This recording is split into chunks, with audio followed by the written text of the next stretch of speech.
si të largohem frikës nga krijesat e të dukshme, e të padukshme gjinve. A ekziston ndonjë Kur'an për të cilin mund të përdori dhe të më ndihmoj Allahu i shpëleft?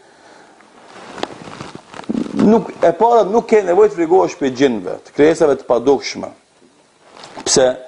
Sepse ata nuk janë më të fuqishme se ti.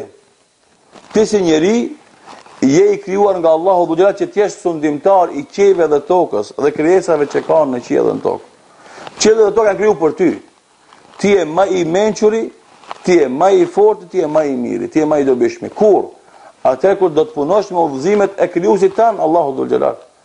Ama nëse ti i braktis ato, e zhytesh në mëkate, e bësh mos falendërues dhe Allahut, e injorues të mirat të Allahut, e bësh mendje madh, atë normalisht ai gjin krijes e dopt shndrohet, e bëhet i fortë e ti bësh i dopt.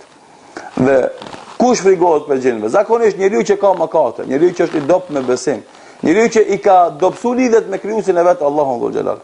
Andaj forcoj lidhet me Allahun, zbatoj adhurimet, largohu harameve, do të kesh vetë besim, edhe nuk do të i përfillesh të krijesa as pak. Por normalisht prej formave që i preferojnë ulemat, dietarët musliman të mbështetur në Kur'an dhe në Sunet është që vazhdimisht qëndro me abdest, fali namazet në kohë, largohu harameve, bëre dhikrin e mëngjesit dhe mbrëmjes, lexoj ajeti Kursin vazhdimisht. Pra kush i bën këto veprime, do të i mbrojtet për tyre dhe nuk do të ketë frikë as pak për tyre me lejen dhe ndihmën e Allahut.